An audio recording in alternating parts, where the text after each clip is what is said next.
Robin. You're listening to Opie and Anthony. On the Virus, Sirius XM. Hey, Mike Tyson, Iron Mike. Oh, man, how you guys doing? What's up, Mike? Welcome back to the show. This is a great show. Thank you. You all right? What are you doing in the building today? You know, I'm coming here to host with Sway. I'm a co-host. And we're going to do guys like Kid Murder. I forgot his name, something to that effect. Yeah. You know, some serious, hardcore, eloquent rappers. So you can interview them? Or play the music? I don't know. I'm just going to be there. I'm going to be in their presence, I'm sure. Hey, is your show going on the road? I saw, I was somewhere and I saw like this, like coming in March, Tyson, it might have been San Diego or somewhere. Yes, I'm going to do more than probably a 40 or 38 city tour.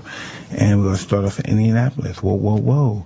And then go from there. I think our last show was in D.C. or Maryland. Something to that Nice. effect. Yeah. Have you been updating the show and adding to it, or is it kind of the same as it was when you were? Well, I don't know. I believe my publicist said we added a few shows, and it's selling pretty well. I'm just very grateful, you know. And, you know, I'm very grateful. Yeah. The show was, I told you, I saw it. The show was... The one-man show it was amazing. Brutally honest, and that was what was so entertaining about it. I can give you the tour start date right now. It's when Mike points at a fucking little sitcom. You read it. Yeah. You read. It's February the 13th. You can go to Facebook. It's Mike Tyson on tour for a list of cities and tickets. And also March the 19th, if you're here on the East Coast, in Newark Prudential Hall, and April the 28th. Yeah, the Newark Prudential Hall. The Beacon in New York City. Oh, wow. Is the 28th, and the 5th is the, I don't know what this says, is that Westbury Theater? Big time. Oh, Westbury Music Hall. Okay, over in Long Island. So you kind of hitting every borough. Right. And is the show is the show the exact same, or has it been changed at all? It's pretty much the same. I discussed with my wife, who's the writer, and that we should change some other experiences in life. So maybe we'll either add some in, or else we do it for next tour called something else. This is with Spike. Second Chance tour or something, you know. Yeah. But is Spike Lee still involved? He's producing still. Directing. And he directed. Yes. You put the whole thing together. You know, with Mike's acting, that movie that you did, James Toback's movie, Black and White. Oh, God, yeah. Was so strong. And I mean, going scene for scene with Robert Downey Jr. to me was one of, because that guy is so great. But the awesome, scene, he's amazing. Yeah, the scene that you guys did together had so much electricity. I thought it was just phenomenal. I'm just so happy to be able to have that opportunity to work with that kind of elite class at such an early stage in my career. And improvisation, right? Yeah. It's unbelievable to pull off. But they told me to smack the shit out of Robert. They just smacked the. Oh, you can, yeah. Oh, you can curse. It's fine. Well, no, I can't because my wife said I gotta be careful. Are you cursing too much? Yeah, because somebody come back and get us. Hey, you said shit on Opie and Anthony, so you can't have that position or that job. Oh, you don't want stuff to get out there like... Yeah, now you're a bad guy again. You saying things. I can't talk about people now with your guys. It's going to be a dead, shitty show. Well, the great thing about that is the look of terror. When you grab Robert Downey Jr., the look of terror on his face, because that's the thing about improvisation. You don't know how far it's going to go. And he was in the moment, too. He looked like he was going to die. But still, they didn't see he was down there at the bottom kicking me. Get off me! Get off me! They didn't show that part, but he was like, get the hell! He was fighting, he was kicking. Are you happy with where things are now? Like, you got this, things are so much calmer now, it seems, than like in the past. I'm just, I don't know what I am. I'm just happy to be existing, being alive, and having the opportunity to give, to have a better image to my children than I had before I started going on this particular journey. It's been a good journey, too. You're on a roll, sir.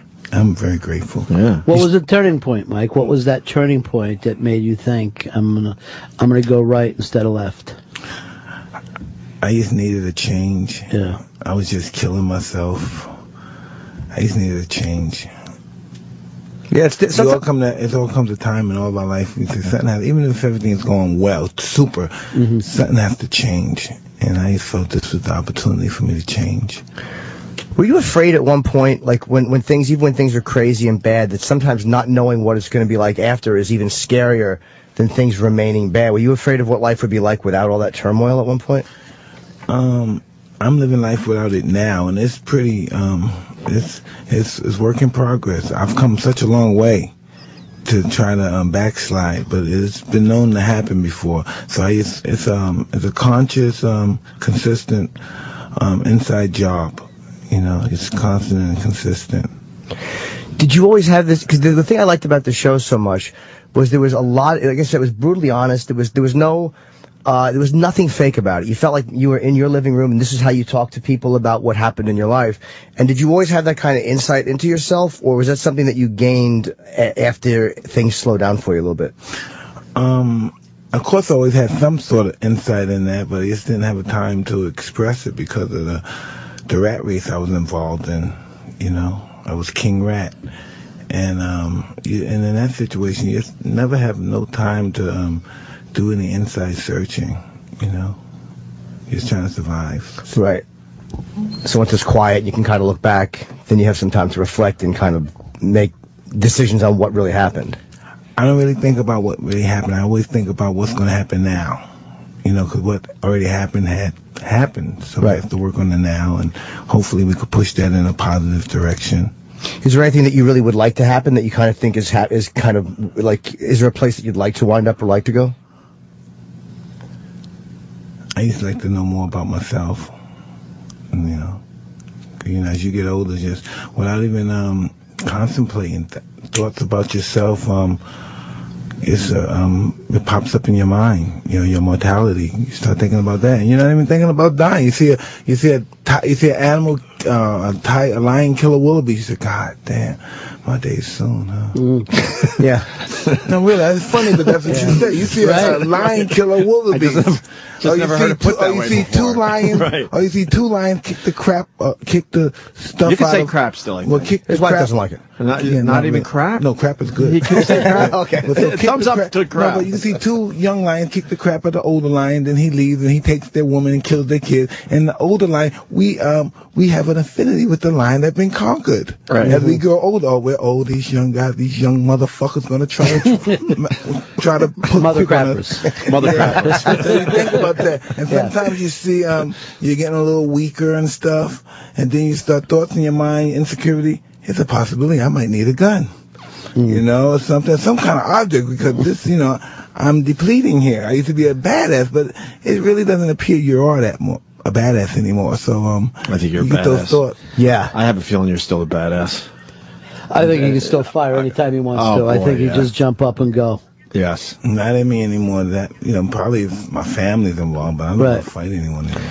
You know, I was the thing about being the champ the way Mike was, is the amount of energy that would come together in one of those fights, and the amount of celebrity. We got nothing. I don't even think the Super Bowl compares with the tension that was in the air of a Mike Tyson's fight, the excitement level, 100 celebrities walking into a place. It was... And you didn't care if it was a fight that lasted a minute. Well, you didn't know how long. You did not know. But you didn't care. You were just so excited that Mike Tyson was fighting again, man. It was as big as we could have. I don't think the Super Bowl compares with, and that is gone from the fight game, don't you think, Mike? I don't know. I'm just happy to be involved with this stuff now. Yeah, you know? That stuff pretty much out of my life, you know. Even though I was some big top shot guy, you know, I couldn't get anything done. You know what I mean? I had no stability, frame of mind. I was just nothing. Right now, I get so much done with a tenth or 1% of what I possessed at one time. So this is just such a healthier lifestyle than I lived before. So you don't miss it at all, huh? Not even a little bit. Wow. You always had a great, you were like a historian with boxing too. Like I don't know if people knew that about you, but you really studied the old films and watched them, and it's like you weren't just a guy that went in there and threw punches. I mean, you really seemed to care about the history of fighting and what kind of came before you when you fought. Well, that's what I was taught. You know, I was just somebody else's ideology that I grasped to, and I just thought it was pretty awesome. Those guys are pretty, I thought they were very glamorous. My opinion of them, I thought they were very glamorous, and they deserve people wanting to be like them and emulating them. There was one thing, and I think it was in the Toback documentary where you kind of referenced yourself unpleasantly, like that you didn't like Mike Tyson or something. Has that, because I mean, I certainly relate to that for my own self. So has that kind of changed for you, like in the last few years since that? Well, you know, over the last few years, more than maybe it's invisible to the naked eye, it may appear to be, I don't know, a tangible accomplishments, but accomplishments that I ascend to and try to ascend to are accomplishments of moral accomplishments. And that's basically my agenda now for myself. This is my own battle, my moral conduct with myself, not with anyone else. It's with me. So you can kind of look back on it and not harp in the past, but see what went wrong and kind of make sure, like, okay, I'm not going to make that mistake now. And we all have to analyze our life, you know. If you don't analyze our life, we don't understand the purpose of our life. So I try to analyze it. You know what I mean? I don't like a lot about it myself. You know, that's what you find out when you do a lot of self-analyzation. You don't like a lot about yourself. But that's the whole objective, is defeating ourselves and to get to like ourselves, regardless if we have bad qualities or not, to find the good qualities and allow those good qualities to override, to flood, to saturate the bad ones. You know, it's always an inside battle. Right. Just to slow it down enough to make choices, you know what I mean? Because a lot of the stuff, when you're making bad choices, a lot of times you're just doing it. You're not thinking about it, you're not analyzing, you're just doing it. Almost like you follow your lesser angels, you know? No, we use that as an excuse that we're just doing it, that it got caught up. It just takes a few seconds to analyze the situation to find out which way you want to go. We don't want to come to the fact that this feeling that we felt, whatever it was, is overwhelmed us so much that we said, the hell with God. Mm-hmm. Okay. I was just going to ask what you like to do when you're not working on your career. I don't know. I watch a lot of television. Really? Yeah. What do you watch? What do you like? Because I can't find anything I like on TV unless it's the Wire channels, DVDs. History channels, some fights. What else do we watch? Do you watch boxing or MMA or both? MMA. Certain fighters I watch. Who do you like in MMA? Overeem is pretty cool. Oh, yeah. George St. Pierre's awesome. You know, John Jones. Of course. Yeah, he was just here last week. Yeah. And then you have Silva is pretty awesome. Yeah. It's a very collective bunch of fighters that is exciting to watch. That's why it's so famous, because they're just all sensational. You know, and in boxing, we only have a handful of guys that we want to see. Nobody in the division that we like to see escalate to something special like the heavyweight division. But it's getting better. You wish you would have had a chance with the MMA? You wish that was around when you were younger? I don't know. I don't know if those guys make as much money as a real top-notch fighter. You know. Yeah, the money's getting there. Yeah, but I don't think it's like, I don't think they're gonna have like $8 or $10, $12 million purses. You ain't gonna run into an MMA guy that fought for a year and got $50 million. Right. I watch. It's interesting when boxers, like I sat behind Bernard Hopkins at a MMA, and the boxing doesn't impress you guys at all because you're all such great. But it's when it goes to the ground, that's when you can see Bernard, and then they're like, oh. See, that's what the guy said. Why you want to look at the ground? No more ground. When you get on the ground, I said that's the most exciting part. When you're on the ground, you know what I mean? Because that's really what you're gonna do. Like me, Mike Tyson, I don't care who you are. Let into it. If I get into the fight in the streets, if I punch a guy, that's going to be the only reason because I want him on the ground. Right. You know, and that's just what's going to happen. Right. Know? It is amazing what a chess match it is too. Like, you know, I can't fight, but when you watch, I don't know why I said that like it was a declarative statement. No, you can. Yeah, he was waiting for contrary to popular belief. No, you can. We've seen it. But to watch these guys, the chess match that's actually going on, there's so much more thought involved in it than I think people realize who don't watch it. It's an invincible energy that you can't even fathom. I watch Hughes. With Matt Hughes. Fight Royce Gracie. And I watched him bend his arm so far back. He bent Gracie's arm so far back he couldn't go back any further, and he didn't tap out. So he let the hand go and look for another hold.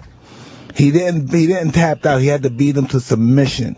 He had to beat him unconscious. And it sounds horrible and it's disgusting, But right there, that's the essence of fighting right there. The most worst part is willing to give your life for that art. Right. Not that you're getting beat up, Right. that it means that much to you that I won't give in to the essence of losing. Our essence of losing and fighting, even though we die, we won. Right. That's the mentality to the top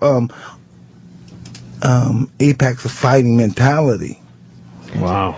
Do you think that too? It's like, because MMA gets a bad rap because there's elbows thrown and there's knees, but I think boxing is really was scarier. They get hurt more in boxing than MMA. There's no doubt. They do, because the jab, right? Doubt. 10 rounds of a jab, you're getting. Listen, if you're fighting a guy that he's just better, he's faster, strong, and has better hands, you're gonna get the crap beat out of you. You're gonna have a heart, and you got the warrior's code. You're gonna take that beat, and you're gonna die on your sword, and that's where all the damages come. Is in those rounds where you just kind of refuse to. You're tired, exhausted, and you continue to fight. And that's why they made fighting down to 12 rounds, because most of the damage happened during the 13th, 14th, 15th rounds. Most of the death. Right. Yeah. So there's times I'm sure when you were fighting and you were like, ugh, boy, I just don't want to get up, but you kind of have to because you're. Well, right now it's so much easier to do that now than we did in the 80s and the 70s. You can give up now. It's just, life is different now. We have so much to do. Come on, don't kill yourself. Let's do this or that. Back then, this is all we had. We had this code. We die in the ring, or we just take our beatings like men. And so it's good to say, hey, I don't want to do this no more. God forbid if somebody hear that come out your mouth, I give up. I don't want to go out. You just didn't do that. You just didn't do that back then. It's so cool. It's cool to do now. It's not a big thing to do now. But back then, you just didn't do that. So nobody would have anything to do with you. Jeez. It's just like a dog in a fight that quit. Right. They kill you. Wow. Is there anything more heartbreaking than the Thriller in Manila DVD with Ali and Frazier, where they say that Ali wanted the gloves cut off him? Yeah, and the guy said, we're not coming out. You can't even write that in the storybook. Like Frazier should have won, or would have won that fight, right? Yes. And just kind of gave up a second before Ali did. He didn't give up. His corner said, you can't fight. Frazier, he said, we can't see, Joe. You can't see. Joe said, tell me where he's at. I'll find him. Wow. Yeah. That's a mentality guys who aren't in that game just can't. Oh, you don't have no idea? Yeah. Oh, losing is actually dying. Yeah. I don't ever think losing Joe and being able to walk and talk to people is dying. Right. I don't think Joe got the respect that he deserved from people either. I mean, he was such a phenomenal fighter, but he fought the same time as Ali. No, he had to, because Ali couldn't be Ali without Frazier. Yeah. That's true. He could no way. I don't care who he fought. He couldn't be Ali without Frazier. Frazier brought out the best of him. He could never find that in himself if he never fought Frazier. He would never be the Ali that we look at him today. Do you think Larry Holmes was an underrated champion? Yes. Incredible fighter. Yes, amazing fighter. It just seemed that people didn't like him as much as Ali, and he went to 49-0. Because he didn't have the personality. He came right after Ali. He didn't have a Frazier either. He didn't have a Frazier of his own. And then he beat Ali up really bad. Yeah. Right. Unmercifully, and we're not gonna like that stuff. But didn't he show? I thought he cried after that fight. Holmes. He tried to take it easy on the 10th round. He never tried to take. He really did it. And one time, I was only 14 at the time, 1980, I think, maybe 15. Ali hit him Larry Holmes hit him with an uppercut, and I saw him. Ow! He said, "Ah!" And he turned up, put his hand in his face, and tried to turn around. And I just knew that was just so bad to see that guy do that. And we just don't have it no more. We have this megalomania. Even though we're humble, it comes with the championship, this megalomania mentality that this God alone can't beat me. I'm a descendant from the greatest warriors that ever lived. We really believe that we're these guys when we're doing this stuff, in life, when I live my life, I try to be as humble as I can, and I'm pretty liberal because of my wife and their family, and I'm really involved, and so we're liberal. But when I fight, my mentality is like Ayn Rand or else some kind of elitist. Wow, no kidding. That's amazing. They are telling us that Mike has to go. Mike's gotta We're getting go. it in our ears because he has press. This was an awesome surprise. I want to plug his charity too. They asked us. It's called Mike Tyson. Thank you. Yeah. I wanted to do it all along, but those guys were like, "Don't do it," and I'm like, "I'm going to do it because I love Mike Tyson." It's Mike Tyson Cares now. February 13th, Mike is going to be. Oh, you're going to be on Law and Order too. Yeah. Reggie Road, death mate, condemned inmate. That's cool. And That's cool. Mike Tyson Cares, I guess people can find online. And keep your eye out. Go to the Facebook and find the Mike Tyson on Tour, because I'm not being polite. I mean, I really mean it. The show was amazing and insightful and honest, and I absolutely loved your one-man show. Thank it you. was brilliant. And I guess... Are you that okay, it? my love? Are you cool? Is she cool? Oh, hi. I didn't know... Hi, how are you? How are you? This is my wife, everybody. Hi. How are you? Why can't he Nice to meet you. curse more? Why can't he curse a little bit? Just, you know. Can't talk about sex and Brad Pitt. Mike Tyson, everyone. Thank you, Mike. We're very happy you came Pleasure, in. really. Thank you. Tell him, Fred. The Virus. Sirius XM. This is the Opie and Anthony Show.